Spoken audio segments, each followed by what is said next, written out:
อ่าเออย กเลิกอย่างนี้ปัด มันที่ซอยเอ็กอีกซอยเอ็กซอยเอ็ก ยกเลิก เลย ยกเลิกกับท่านนั้น เลย ไปหาเลิกกันแล้ว บ่แม่นบ่อาจารย์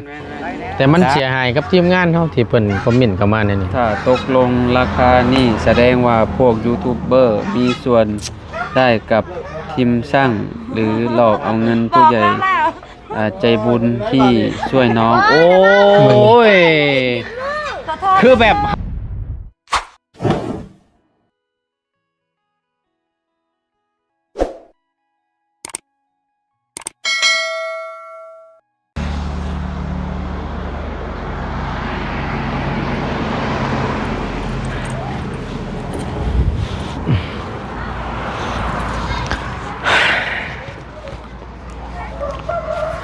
อากาศพี่น้องเอ้ยแม่นอย่างดีบาทนี่พี่น้องเอ้ยอยากหยังน่ะ จะมึงพา โอ้ยเปล่าก็ขึ้นเอาเลยอยู่ต้นมันผู้ เคยขึ้นได้แต่ว่าคือมึงบ่ได้ โอ้ยเฮ็ดอะไรซะ แล้วมาไปขึ้นเลย ให้เราเอาไปขึ้นก็เปล่าให้โอ้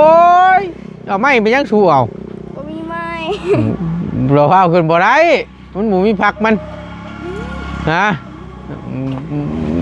ขึ้นบ่ได้ดอกมันอันนั่นบ่มันนั่นแก่แล้วบ่มันกินได้แล้ว บูเอาไปก็ก่อนอัน ไปเอาไปเกาะผู้ไป นาบาวขึ้นนาบาวขึ้นแล้วกันนาบาวเกาะด้วย เนี่ยระเบ้าขึ้นแล้วระเบ้าเกาะ ด้วย มีไม่เกาะเฉยระเบ้าขึ้นนี่อยู่โอ้ยเห็นว่าก็เกาะลงมาโลดเลยน้องใจดีน้องแต่งจริงเพิ่นอยากกินมะพร้าวพี่น้องระเบ้าขึ้นมะพร้าวให้เฮาแน่ว่าซั่นโอ้ยอมเลยพี่น้อง เอาพี่น้องเอ้ยก่อนอื่นกราบสำบายดีและสวัสดีเด้อพี่น้องสำบายดีกัน FC เบิดสุขุสุคนพบเจอกันบ่ว่าสิอยู่ในและก็ต่างประเทศก็ยินดีต้อนรับเข้าสู่ช่องประธานป้อง Channel คือเก่าเนาะมาพบมาพ้อกันเนาะในคลิปนี้พูดคุยกันพี่น้องเอ้ยเกี่ยวกับ สร้างเนาะเพื่อนน้องใจดีนี้หรือว่าทั้งสร้างแหล่นั้นที่ว่าได้ตกลงพูดคุยกันที่มื้อเช้านี้แล้วก็ทางทีมงานเฮาก็ได้ผู้ได้คนก็ตุ่มโฮมกันให้แล้วมื้อเช้านี้ก็ได้แล้วก็พร้อมคุยราคาแล้วก็FC บางคนก็ว่าให้ถามเบิ่งสร้างเวียดนามว่าซั่นว่าสร้างเวียดเพิ่นนี่สิเอาน้ำเท่าไหร่ว่าซั่นบ่ฮู้ว่าสิราคาเท่าไหร่พี่น้องแต่ว่าทางสร้างแหล่นี่ก็ที่แรกเพิ่นเดินน้ำนั่น45 ล้านทางเฮาก็เลยว่าโอ้แต่ว่าจ้างสำนั้นน่ะยอมมูลค่ามันก็สูงโพดนะแล้วบัดนี้น่ะก็เลยว่าเอ้าคำว่าเป็นไปได้แหละก็เลยว่าขอน้ำจาก30 ล้านซะแล้วตั้งไงเราก็ได้ว่าตกลงนะพี่น้องเอ้ยก็ได้เอาในราคานี้ก็แต่ก่อนตะกี้แต่ปีที่แล้วแต่ยังบ่ทันได้เกิดช่วงคือยังบ่ทันได้เกิดช่วงที่ว่าวิกฤตคือช่วงจังซี่น้ำหมอกน้ำมันนี่ยังก็ยังบ่ได้ขึ้นกองทุกสิ่งทุกอย่างก็ยังบ่ได้ขึ้นตั้งแต่ปีที่แล้วนี่ที่เราเฮ็ดนั่นก็ในราคาก็24-25 ล้านแหละนะพี่น้องเฮือนน้องน้ำเฮือนน้องหยังนี่ก็และบัดนี้แหละครับผ่านมานี่ก็ปีหนึงแหละบัดนี้แหละก็เลยพอดีมีงานแล้วก็ได้เอาต่างช่อยว่าก็ได้คุยกันนี่แหละคุยกับทีมงานต่างซอยทั้งง่ายแล้วพอดีช่วงเราบทันได้มีงานช่วงนั้นโทรมาทั้งบตูนโทรมาทั้งอาจารย์เล่าว่ามีงานในเฮ็ดบ่ว่าซั่นได้เฮ็ดเฮ็ดได้แน่ได้ครับการช่วยเหลือได้เทือนได้ซ่านถ้าว่ามีละบอกเด้อใส่บริการได้เด้อว่าซั่นนะแล้วก็เลยคุยกันเมื่อคืนนี่ครับอาจารย์เล่าแล้วก็ทั้งทีมงานว่าสิเอาสร้างแหล่เบิ่งบ่นะพี่น้องเอ้ยหนึ่งมาเฮาก็เห็นสีไม้ลายมือแล้วก็ FC เพิ่นก็เห็นแล้วเนาะว่าก็ ในการที่เฮ็ดเทือนสร้างชาตินี้ก็ถือว่าโอเคจังซี่นะพี่น้องก็เลยว่าตกลงพูดคุยกันแล้วก็นัดเรามาเบิ่งก็ในราคานี่ก็เฮาก็เกินไว้แล้วล่ะเนาะปีแล้วนี่ก็25ล้าน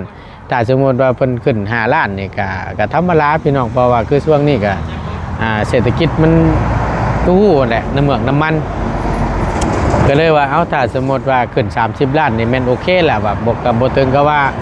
แพงแล้วก็บ่ถึงก็ว่าถึกกันนะอันนี้คิดไว้แหละคุยกันแหละกับทีมงานถ้าว่าอยู่ในราคานี่ก็จ้างก็บ่เอาเปรียบพุ่นบ่เอาเปรียบพี่จังซี่นะพี่น้องถือว่ายวนๆเอากันจังซี่นะก็เลยมาล้มแต่ว่าเราแรกๆนั่น45ล้านทางทีมงานก็เลยว่าเอ้าบ่เอามันแพงโพดถ้าว่าเป็นไปได้ก็จะ30ล้านก็ยังดีนะเราก็ตกลง30ล้านพร้อมลั่งตีนขึ้นอยู่เถื่อเบ็ดเช็ดได้ท่าส่งท่าสีต่างๆนู่นนี่นั่นบันดอกบันไดงานจบพร้อมใจเงินจริงๆนะพี่น้องแค่นั้นจบเนาะประมาณนี้แหละพี่น้องเลยแต่บาทนี่ สร้างหลายๆคนเนาะที่เปิ่นมาถามอันนี้เว้าคร่าวๆขนาดมันให้ฟังแต่บ่ได้อัดคลิปหรอกพี่น้องเลยก็ได้ถามเพราะว่าถามคร่าวๆณตอนนั้นแล้วมันนี่แหละเพิ่นเว้ามันก็อยากโคตรอยู่นะอยากโคตรอยู่กลัว35ผู้ก็มีจังซี่นะแล้วบัดนี้แหละมันเลยหนึ่งมาเฮาก็บ่เห็นสิไม้ลายมือเพิ่นแน่แล้วก็เลยว่าบ่อยากเอาปานใดทางบ่ชวนโตบ่ตูนก็ได้เนาะทีมงานก็ว่าบ่เห็นดีนำก็เลยว่าเอ้าใช้บริการทางสร้างได้เนาะเดี๋ยวต่างซอยแล้วนำจังซี่นะพี่น้องก็เลยไล่ราคาได้ไล่ในราคานี้ แต่บัดนี้พี่น้องเอ้ยบ่ตูนก็สิว่าได้เนาะว่าสิบ่เว้าได้พี่น้องเอ้ยมันมีบวกแล้วก็มีลบสิว่าง่ายๆมีคนเห็นดีนำแล้วก็บ่เห็นดีนำ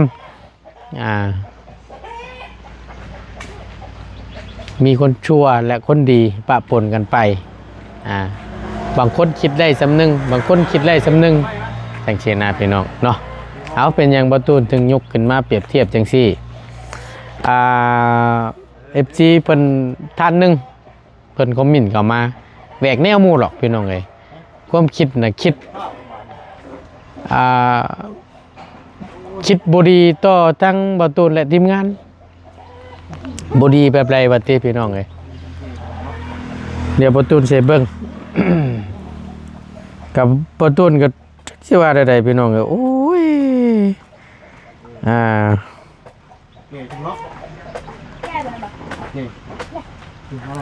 ห้ามความคิดห้ามคนห้ามผ้าห้ามพลห้ามบ่ได้มันก็แม่นอยู่หรอกพี่น้องเอ้ยแต่ว่าคิดมีแต่คิดแนวทางที่ลบมันก็คือจังว่าโพดนะพี่น้องเอ้ยว่าต้นสิว่าจังได๋เอ้าคิดใหม่ซะเด้อเนาะถ้าว่าคิดในทางแง่ลบนะแง่บวกซะดีกว่านี่บ่ตูนสิเบิ่งนี่เด้อเบิ่งบ่ตูนสิเบิ่งนี่อย่ามันมืดนี่เอาพี่น้องอ่านเบิ่งให้บ่ตูนฟังนี่เอาเบิ่งเด้อพี่น้องเด้อนี่เห็นบ่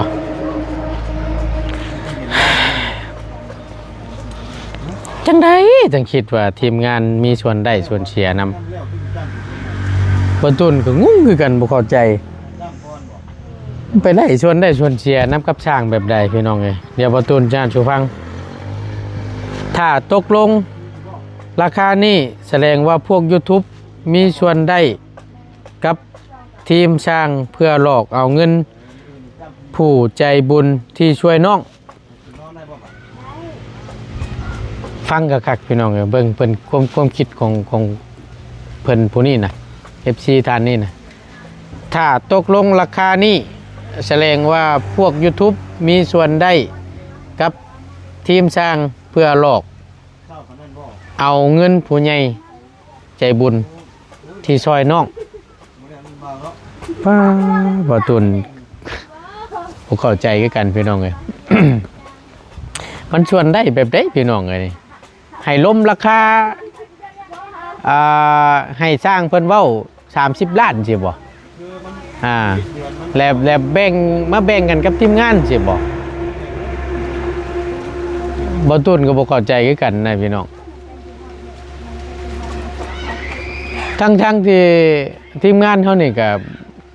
มันบ่มีอยู่แล้วสิไปนั่นสร้างเพิ่นก็ตั้งหากแค่เขาเคยใช้บริการเพิ่นซื่อๆได้พี่น้องเลยโมเมนต์ว่าสิไปร่วมหัวกันแล้วไปคุยกันแล้วก็ให้เจ้าได้ราคาซำนี้เด้อแต่ว่าแท้จริงแล้วคำว่าสมมุติว่าได้ราคานี้ส่วนนี้แบ่งให้ค่อยมันโมเมนต์แนวนั้นเด้อพี่น้องเด้อเนาะทุกบาททุกสตางค์ที่สดช่อยมานี่นะเพื่อสิได้เพื่อสิร่วมกันมาโฮมกันมาผู้ใหญ่แต่ละช่องทางรวบรวมกันเข้ามาเพื่อสิได้มาซำนี้พี่น้องเอ้ยโมเมนต์ง่ายรอมึงเด้อบุคคลคนนั้นที่คอมเมนต์ว่านั่นนี่นะว่าให้ทางทีมงานเสียหายนี่ลองมาเฮ็ดเวียกเบิ่งคือทางเบาตูนและทีมงานนี่ลองเบิ่งพี่น้องเอ้ยสิฮู้เองว่ามันเป็นแบบใดเนาะลองเบิ่งเนาะเพราะฉะนั้นแล้วแหละถ้าบ่ฮู้ดีก็อย่าไปเว้าพี่น้องเอ้ยอย่าไปใส่ให้กับทีมงานเพราะซั่นซะเนาะคิดได้จังได๋บ่ตุนก็ยังงงอยู่โอ้ยคิดได้ซำนั้นบ่หั่นน่ะพี่น้องเอ้ยคิดให้มันแนวบวกในกว่าหั่นน่ะ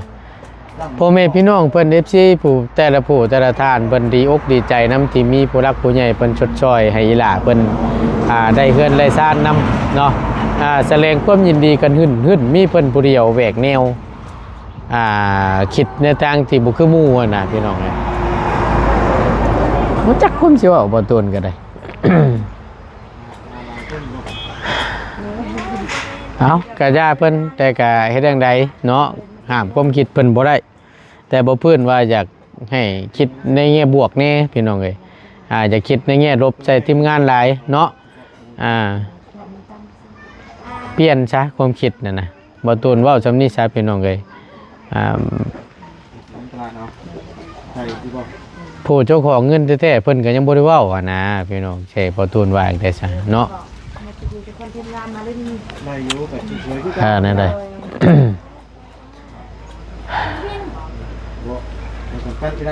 เอาจังใดก็ขอบคุณหลายๆเด้อพี่น้องเด้อเนาะแล้วก็ขอบคุณFC เนาะที่คอยออกความคิดเห็นต่างๆนานาพี่น้องเอ้ยเนาะก็ถ้าว่ามันอ่านบางแล้วมันบ่ม่วนมันบ่ถูกบ่ต้องก็บ่ต้นก็บ่แฮปปี้ปานใดแหละพี่น้องเอ้ยมันเสียหายทั้งทีมงานน่ะนะไป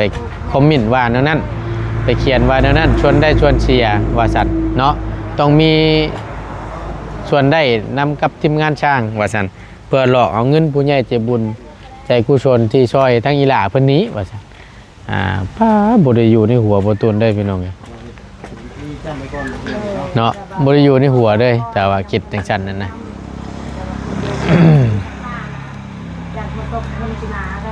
เอาจังใดก็ย่าเนาะพี่น้องเนาะมีแต่ว่าณตอนนี้ทีมงานเฮาบ่ตูนและทีมงาน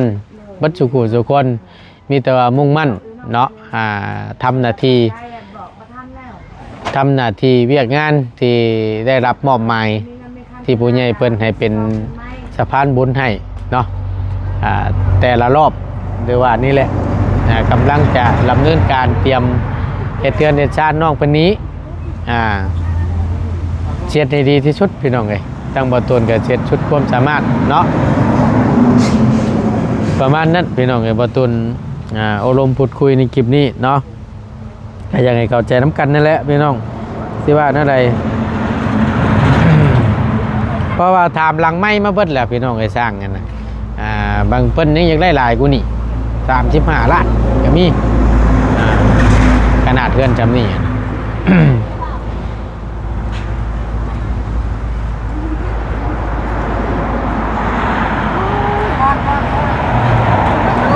โดย มะพร้าวมะพร้าวจนเกือบแก่ มะพร้าวจนเกือบแก่ โดย คำบอกค่าเกือบนี่แก่แท้ๆแล้วบ่าวเนาะ น้ำมันหวานเนี่ย ใส่เอามาพี่มา จะมาบอกพุ่นเรากินมันแล้ว ย่าแล้วบ่เป็นหยังบ่เป็นหยัง น้องนั่นละ บอกฮะบอกหยังเด้บาดนี่เอานั่งสิบอกเขาหยังโอเคสบายดีเอ้ยว่าเท่าใด บอกว่ามืออื่นนั่นน่ะบอกน้องมาเล่นว่าสิขึ้นเฮือนใหม่ว่าขึ้นซับซาว ขึ้นเฮือนใหม่ เลยแบบว่าเพิ่นใกล้สิมาแล้วบ่มีบทสนแล้ว ผลสิตกแล เลย อ ก็เลยบอกทีมงานสุขุสุคนมาเล่นมาม่วนนำกัน มื้อใดมื้ออื่น เลย มื้อ ระหว่าง 7:00 น 8:00 นปานนั้นนะ เอา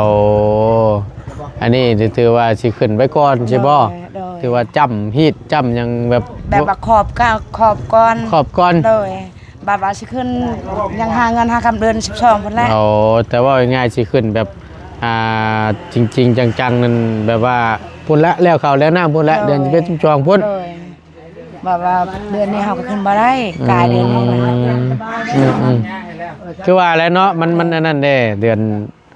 6 7 8แล้วมันปัญญากเนาะขึ้นเดือนใหม่ไต่เดือนงามนี่แต่เพราะฉะนั้นแล้วนี่แม่นจะขึ้นเพราะเป็นพิธีก่อน เลย แล้วก็เลยอยากให้แต่เฮานี่เขามาร่วมนำ เลยบอกทีมงานสุขุสุคนนั่นแหละได้ก็ได้ย้อนทีมงานน้อง เจ้าเออย กเลิก อย่างนี้บัด มันที่ซอยเอ็กอีกซอยเอ็กซอยเอ็ก ยกเลิก เลย ยกเลิกกับท่านนัน เลย ไปหาเลิกกันแล้ว บ่แม่นบ่อาจารย์ แม่น ได้บ่แล้วนี่เนาะก็เอาลีน่ะ เอาลี โอ้ แล้ว เรากำลังนั่งเล่าข่อยอยู่ได้เมื่อกี้เดี๋ยวอาจารย์เด้อสบายดี ฝากไปถามแย่วางกินนี่ค่อยถามว่าขึ้นมันบ่ทันเราบ่ทันดอกบ่ได้ดอกเราว่า อ่า เพราะว่าแย่ที่ข่อยนับถือเราเด้ เอา มีข่อยเฮ็ดหยังก็มีแต่ถามเราหั่นน่ะ โดย แม่นเราว่าวันที่21เด้อเรา ชาวเอ็ด แม่21เดือน อื นี้แหละ ม เดือนนี้มันเป็นเดือนหาเหล้าก็ได้บ่ ได้มันเป็นเดือน7ออกใหม่อันเบิ่ง จะค ส่งมาให้ข่อยเบิ่งอยู่ ำเบิ่งด้วยฮะ เอา ระบบ แล้วกำลังนั่งหาเฮาจับเจือเมื่อกี้นี่ เลิกกระทันหันพี่น้องเอ้ย โดย เดี๋ยวเปล่า ขึ้น5ค่ำเดือน7ขึ้นได้ที่ที่21 เออ นี่เราวงมาให้แล้ว อ๋อนี่ คนมาให้แล้วนี่เด้ อ่า เอาถามยาอยู่วัดเด้ โอ้ วัดอยู่บ้านข่อยเอง อืม ไปถามเพิ่นละ เอา ยันแบบว่ามันไวโพดนะยันเพิ่นกาเกียมบ่ทันเมื่อวานนี่ก็เว้า อืม เลยว่าหามื้อให้เพิ่นก่อน พอเข้าใจว่าเดือน6กับเดือน6สกลนั้น แม่นอันเวียดเพิ่นก็เข้าใจตัวนั้นแหละ เออ โดย แล้วแบบเพิ่นบ่ฮู้อันน่ะเดือนลาวเฮาเด้ เดือนลาวเดือนเวียดผมจักจังเดือนสกลน่ะ เดี๋ยวฮู้แต่เดือนสากลน่ะ พอได้แล้วเลยเฮือน เอ้ย แล้วเลย กับผู้ลีสะ แล้วขึ้นเลยพอได้แต่จำยังเลย ก็เป็น มื้อนี้วันที่เท่าใด 14 14 14 15 16 17 18 19 เดือนเจ็ด 31 มือ โอ้ยังเหลืออยู่7มื้อ คิดหนึ่งพอดี ปั๊บได้ นัด การ กัน เลย บ่ บ่ ได้ เนาะ อืม คัก โอเคแล้ว มีแต่ว่าระวังนี่ก็เป็นเนาะเตรียมไว้ละบัดแนวหู้เลย แม่มีหยังซุมเจ้า อันน่ะเรื่องขึ้นเทือนน่ะมันบ่ยากนะมันสิมีมะพร้าว1แซงแล้วก็มะกล้วย1เครือ แล้วก็สิมีแบบมีอุมีหยังใส่ข้าว ถ้วยหม้อเนี่ยเนาะ มีหม้อแห้งแต่กระป๋องเลยบ่ได้ยากดอกอันนั้นน่ะเดี๋ยวเฮาสิบอกเองดอกเฮาฮู้จักอยู่ โดย ได้อยู่ ยอดกล้วยยอดน้อยเด้อติเฮ้ย ยอดน้อย กว่าข่อยข่อยบ่เป็นนัก เพราะว่าเฮาเคยขึ้นเทือนแล้วเฮาฮู้จัก แมน เฮาขึ้นมาก ล้า ก่อน เกียมหยังแน่หั่นนะ กล้าเกียมยังไง เฮาเนี่ยบ่ฮู้จักบ่เคยขึ้นหาก็ได้เฮือนหลังเดียวนี่นะเฮือนใหม่ เกิดมาก็เป็นแบบว่า เกิดมามีแต่ได้เฮือน มันน่ะสมมุติว่าก้อน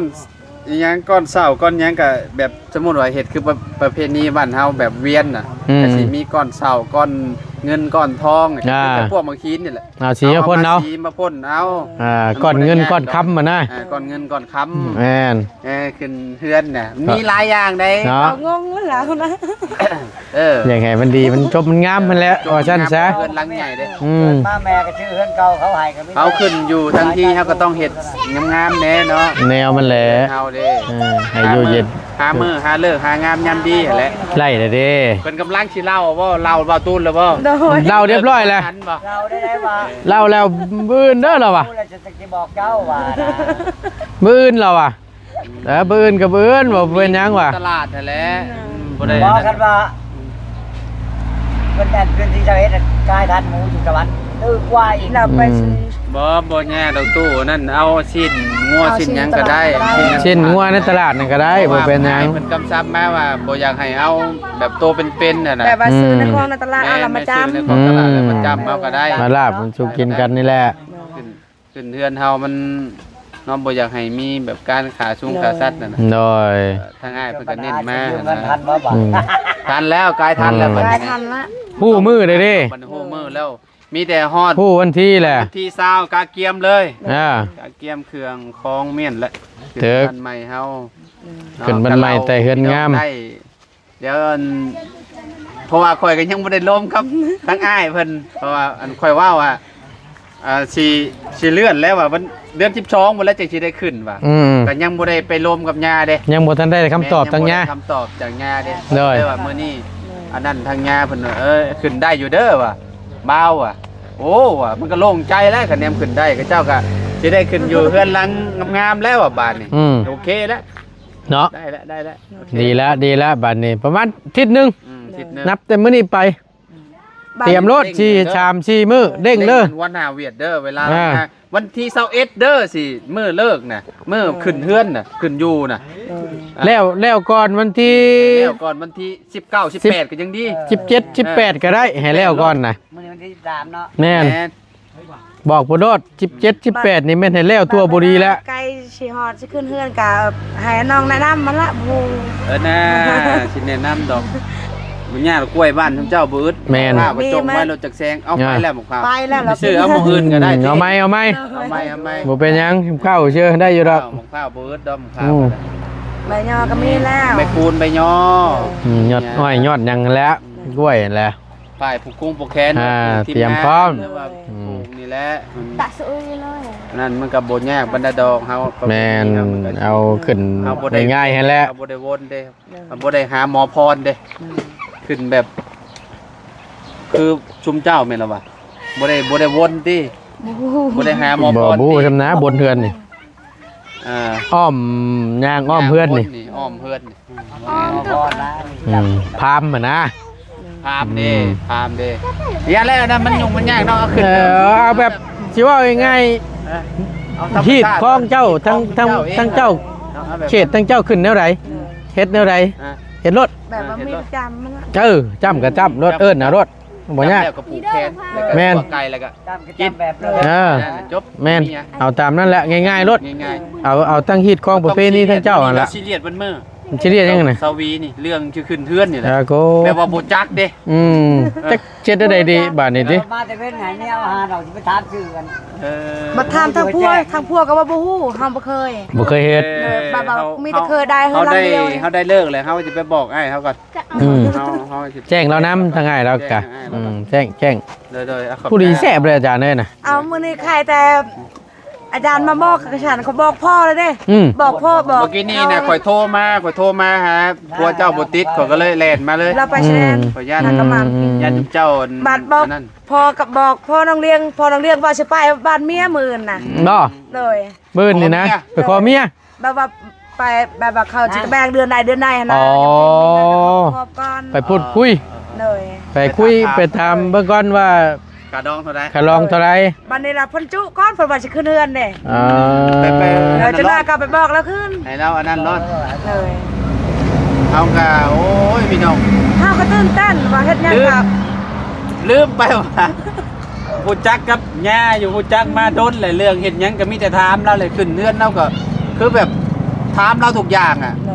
แบบเราว่ามื้อนี้งามเด้อก็เฮ็ดได้หั่นน่ะโอ้ว่า คือเจ้าเมื่อบัดนี้ก็เลยถามเพิ่นเหมือน แม่นคนหาเพชรเราก็ถึกมื้อนี้ไปโอ้ยว่ะ โอ้ย ได้แล้วว่ะได้อยู่แล้วขึ้นเดือนอันนั้นเด้อเดือน7ก็ได้แล้วว่ะ อืม โอเคว่ะไปบอกซุมนั่นก็เด้อว่ะ อ้าว เดือน7พอดีเลยเบียดพอดีแล้วนะ ที่เสาเอ็ดพอดีเลย ที่สวิตช์ยอดนี่พี่น้องไงขึ้นเงินใหม่ไต่เงินงามน้องแต่งจริง แต่งจริงหรือแต่งจริงถามเนี่ย แตงจริง จริงเนาะ จริง จริง จ๋อ จริงจัง จริง จริงใจ จริง แต่งจริง อืม แตงจริง แต่งจริง จริงนางเฮียนก็ได้ จริงดึกจริงอะนะ ยากอะไร ลุงอะมักห้องเจ้าน่ะแต่งจริง แต่งจริงเนาะ แต่งจริงได้ อ่า จะอิงก็จริงได้ จริงได้บ่แม่นจริงได้ ได้ว่าแต่งจริง แต่งจริงเนาะตัวจ้อเนาะ ได้ว่าสิดีชื่อนึงก็ได้ อ่าน างเฮียน ฮะ นางเฮี ชื่ ย อน นักเรียน คือนางเทียน นางเฮียน นางเฮียน เด้อ แต่ว่าพอเราซื้อทางเวียดก็ซื้อนางหัวน างเฮียนนางหัว แม่ โอ้ชื่อน้องหัว คือนางหัว ตัวน างหัวน างหัว นาง หั หั ว ว นั่งหัวกัน หัว โอ้บ่ยาก แม่ กิน นาง เนาะ หัวนางหัวน างหัว แม่ หัว หัว บ่แม่นหัว นางหัว ชื่อดิพี่น้องไอ้หัวชื่อดอกว่าต้นก็ได้ เนาะ ว่า แล้วลูกครึ่งเวียดเนาะ แม่น ประตู ชื่อว่านั่นใด ครึ่งเวียดบ่ เอาพอดีแล้วพี่น้องเอ้ยบาดสิมันใดมีแต่ว่านั่นนะ แล้ว นะลมกัน นั่งนี่นะอาจารย์เด้ขอความคิดเห็นน้ำอาจารย์นี่แหละบาดนี่ ตามมือก้อยเนี่ย เบิ่งแต่บ่ต้นก็ได้เว้าไปนำนี่แหละพี่น้องเอ้ยว่าสิบ่เว้าได้อาจารย์เด้แต่มันเสียหายกับทีมงานเฮาที่เพิ่นคอมเมนต์เข้ามานี่ ถ้าตกลงราคานี่แสดงว่าพวกยูทูบเบอร์มีส่วนได้กับทีมสร้างหรือหลอกเอาเงินผู้ใหญ่ใจบุญที่ช่วยน้อง โอ้ย คือแบบเฮาน่ะบ่ได้สิเว้าซะพี่น้อย อ้าว คือราคาน่ะจุมเฮาบ่ได้เสนออีหยังไปใดเราเว้ามาเองในพี่น้อยเรื่องสร้างนี่เฮาบ่ได้มีส่วนได้ส่วนเสียกับเพิ่นเลยเนาะ แม่ โอ้คอมเมนต์น่ะเฮาก็ห้ามบ่ได้ดอกพี่น้อยเนาะ แต่ก็ ใครอยากคอมเมนต์ก็คอมเมนต์ได้ แต่ก็ เฮาจะออกมาเว้าเลยว่า อืม ซุมเฮาน่ะบ่ได้ว่าสิโกงเงินผู้ใหญ่มาได้ แต่ก็อยากให้ อืม มองในแง่ลบในแง่บวกนี้ แม่น เอาเป็นจังว่าบ่อยากให้คิดในแง่ลบมานะ ขนาดว่าเพิ่นเว้าราคา45ล้าน เอาคะแนนว่าเฮาอยากได้อีหลีเฮาก็ต้องว่าตกลง เอาเลย ตกลงเอาเลยราคานั้นคำว่ามีส่วนได้ส่วนเสีย แม่น เนาะอาจารย์เนาะ อันนี้เฮายังต่อได้ อ่า พี่น้องเอ้ยเนาะ ก็รถโอ้ ฟังดีๆได้ชุมเฮายังต่อได้ราคา45ล้านนี่ อืม อ่า เพิ่นเบ้าป่าแรกจังว่าทีมงาน เออ จังว่าบ่ไหวแล้วว่าคำว่าในราคา บ่ไหวเฮาจนว่าบ่ไหวราคานั้นเฮาจนสิหาสร้างใหม่ ก็เลยว่า ราคาที่สู้ได้คือแบบเอา30เนาะ 30ก็ล้มกันนะพี่น้ ก็ อง รวมกันเด้ ถ้าพูดคุยถ้าว่าในราคาแบบเพราะว่าเขาก็เคยใช้บริการทั้งง่ายแล้วนี่ก็ แม่น อันนั้นเนาะอาจารย์เนาะปีที่แล้วนี่ก็จ้างเราเฮ็ด ปีที่แล้วนี่25ล้านเฮ็ดน้องน้ำน่ะ แล้วบัดนี้แหละก็เลยมาถึงช่วงตกมาปีนี้แล้วก็ ปีนี้ วิกฤตมันก็เฮาก็คือฮู้นั่นแหละ น้ำมันก็ น้ำมันมันก็ขึ้นราคาน้ำมันแล้วบัดนี้แหละถ้าสมมติว่าเนาะถ้าสมมติว่าเฮาใช้บริการทั้งอ้ายแล้วนี่ช่างแหล่นี้หนึ่งมาเห็นสีไม้ลายมือถ้าสมมติว่าจาก25แล้ว30ล้านนี่มันตกลงบ่เฮ้ยก็คุยกันก็ว่านั่นก็แม่นผู้ดีก็บ่ถึกราคาบ่แพงนะอันนี้เฮาคุยกันเฉพาะทีมงานเฮานะ ข่อยก็เห็นในคอมเมนต์ข่อยอยู่อันบางคนเพิ่นว่าแพงบางคนก็ว่าบ่แพงได้เงินขนาดอันนั้น6คูณ7นี่ โดย เพิ่นว่ากำลังดีอยู่สำนี้น่ะ แม่ บ่แพงเกินไปหั่นน่ะพี่น้องเอ้ย แล้ว เนาะ มันก็คุยกันแหละแล้ววันนี้แหละเห็นบ่เนาะแล้ววันนี้เรามานี่เราเว้าเพื่อเฮาต่อได้45นะ อืม แล้ววันนี้เราก็เลยเพราะว่าเฮาก็เลยตกลงไว้แล้วก่อนหน้านั้น30ล้าน อืม แล้วเราก็พอดีว่าเอา30ล้านกับ30ล้านต่างช่วยกันเรา แม่นต่างซอยกันเพราะว่าอาหารการกินนี่ชุมเฮาก็บ่ได้ไปยุ่งกับเราอยู่แล้ว ตัดนอกแล้วอันนี้ คือแบบตัดออกแล้ว บ่อยากให้เราถ่าซะ บ่อยากให้เราถ่า ก็คืออันนี้แล้วแต่น้ำใจเฮา อืม เข้ามาแต่ละมื้อมันก็แน่นอนแหละคือเห็นทั่วไปแหละพี่น้อง แต่ละมื้อเราก็เที่ยวเอาเด้ แม่น เที่ยวเอาก็เห็นใจเราอยู่สั่งแหล่ก็ได้แล้วเที่ยวคือแบบจากบ้านน้องใจดีไปบ้านเรานี่กับโอ้ หลายเติมเด้อ ไกลใดพี่น้องเอ้ย แก่งเป๋บ่ บ้านเก่งหลวงเรานะ เก่ เก่ ง ง หลวง หลวงในพูน แก่งหลวงในเนาะ แม่น แต่ว่าทางไปอันนั้นบ่ใกล้บ้านแก่งเป๋บ่แม่นบ่ ยับขึ้นไปอีก ยับขึ้นไปหน่อยนึง เลยบ้านน้องปูนาไป อืม เลยขึ้นไปแล้วก็สิมีทางเลี้ยว ไกลอยู่พี่น้องเอ้ย ไกลๆ ก็นั่นแหละก็จังว่าน่าเห็นใจอ้ายเราอยู่เนาะทักสิว่าใดๆข่อยก็จะว่าโอ้จังแม่นเนาะว่าบ่แม่นหยังบ่ตูนอยากออกมาเว้านี่มัน อืม เสียหายทั้งทีมงานนั่นแหละ เนาะ ว่าสมเฮาเอาอันจะ มี มีได้ส่วนได้ส่วนเสีย แม่น โอ้บ่ได้มีในพี่น้องเอ้ยเนาะเงินผู้ใหญ่เพิ่นก็ให้มาอยู่แล้วเรื่องค่าอยู่ค่ากินน้ำมึงน้ำมันเพิ่นก็ให้ชุมเฮาหั่นน่ะ โดย เนาะเฮาสิเอาไปเฮ็ดหยังเงินเพิ่นหั่นน่ะมีแต่อยากเฮาก็มีแต่อยากให้น้องเพิ่นได้ อยากให้ได้อยากให้ อยาก แล้ว น้องเพิ่นได้มีเฮือนมีซานอยู่หลังงามๆอยู่หั่นน่ะ แม่นยังว่าสุดจะน่าพี่น้อง สุด เอ้ เลย ยพี่น้อง กันยังเว้ากันยังดีได้มีทาง FC ที่เพิ่นเข้าใจเพิ่นฮู้อยู่ดอก แม่น เนาะ อันนี้แบบยันบ่ได้ติดตามซะประจักดอก แม่นยังบ่ได้เบิ่งชุมเฮาแต่ต้นหั่นน่ะ โดย แต่ว่าเข้ามาเห็นปึ๊บแหละมาคอมเมนต์แหละนั่นทีใดยัง เบิ่ง บ่ได้ คลิป ฮู้ ก่อน ซ้ำ พี่น้องเอ้ยเบิ่งคลิปแล้วติดตามเบิ่งได้หลายคลิปแล้วก็สิฮู้ดอกที่มาที่ไปมันเป็นแบบใดเนาะนี่ก็เบิ่งพี่น้องกันตั้งแต่ลนได้เรื่องเคสของน้องใจดีนี่ อืม กลัวจะได้มาแต่ละช่องทางแต่ละผู้ใหญ่แต่ละท่านเนาะที่มอบหมายให้แต่ เพิ่น ละ ทีมงาน เพิ่นไว้ใจเพิ่นจังให้เฮาเป็นสะพานบุญให้ โดย อ่า แล้วก็รวบรวมกันพี่น้องให้ได้หลายช่องทางเข้ามา โดย เนาะแล้วก็มาสมทบกันคือจังซี่แหละกลัวจะได้แล้วเสร็จสิ้นเนาะเพื่อนแต่ละหลังเคสแต่ละเคสพี่น้องเอ้ย โดยคือ บ่แม่ เพื่อน นน้อง ว่าของ มัน ง่าย คือกันนี่ เนาะ เพื่อนน้องแต่งจริงนี่คือแบบสร้างเวียดเพิ่นเมาหมดเลย อุปกรณ์นี่ยังของเพิ่นเบิดเลย โดย พี่น้องเอ้ยเนาะมีแต่เฮาจ่ายเงินในราคา130ล้านก็คือจบเลย จบเลย ล่างตีนขึ้นอยู่เว่าง่ายๆใช่พี่น้องเอ้ยเนาะ โดย เฮือนหลังนี้เนี่ยช่วงนั้นเราบ่มีเวียกเราอะ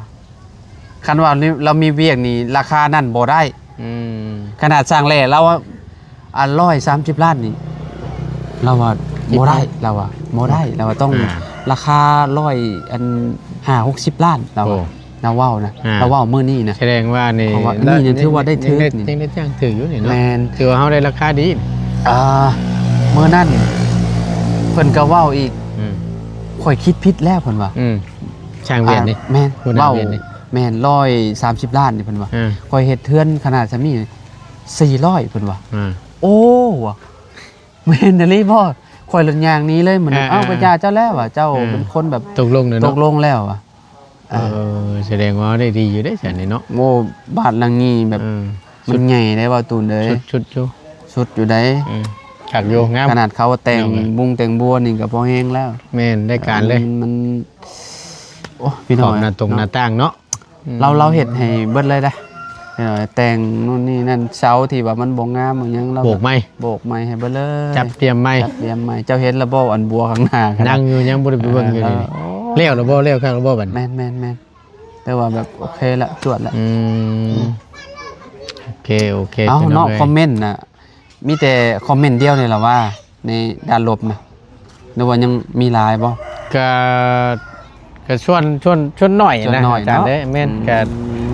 แต่ มันเข้าใจนำกันนั่นแหละพี่น้องเอ้ย ฟัง เนาะ นำกันได้พี่น้องเอ้ย ที่ว่าได้ใดเนาะ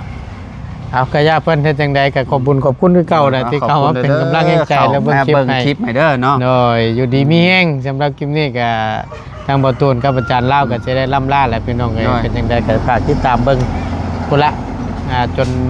จบเสร็จสิ้นบริบูรณ์พุ่นละจังว่ากันเนาะ โดย เรื่องไม่เรื่องต่อกับแม่นทางบ่ตูนก็ได้พูดคุยกันแล้วว่าจะมอบให้ทางอาจารย์ ผู้ดีแหละเมื่อบ้าน มีก้อนใหญ่ได้ล้มเบิ่ง เมื่อบ้านกลับมาแหละสิอันนั้นถามแล้วก็สิสั่งเลย เพราะว่าข่อยยังถ่ายรายการนำสั่งแหละเพิ่นเด้เพิ่นกำลังว่าสิใส่จักโต แม่นพวกเครื่องเฮือดนั่นแหละว่าซั่นซะพี่น้อง ซื้อมาแบบให้มันครบเลย ว่ามั เอา น มา ต้อง กอ ใส่ งไว้อันเนี้ยอยู่นี่แหละพี่น้อง ต้องใส่จักโตเดี๋ยวให้ตั้งอาจารย์เราจัดการในส่วนน้องข่อยกับเดี๋ยวจงค่อยว่ากันเด็ก หมู่คู่ก็เอาไว้ซื้ออย่างอื่นก็ได้ มันยังมีบักหลายๆอย่างมันบ่ได้มีแต่อย่างเดียวเลย วงกบบานประตูแน่ ม่ลูกต่อลูกติ่ง ลูกติ่ง แม่น หลายอยู่พี่น้องเอ้ยเนาะเดี๋ยวเบิ่งน้ำกันเดี๋ยวจังว่ากันอีกเทื่อนึง โด เนาะ ย เอาอยู่ดีมีแฮง โด สบายดีเด้อพี่น้องเด้อ สบายดีเด้อ เนาะ พี่น้องเด้อ ไปบาดนี้ ได้ โอ้ยบรรยากาศช่วงแรงๆพี่น้องเอ้ยเนาะ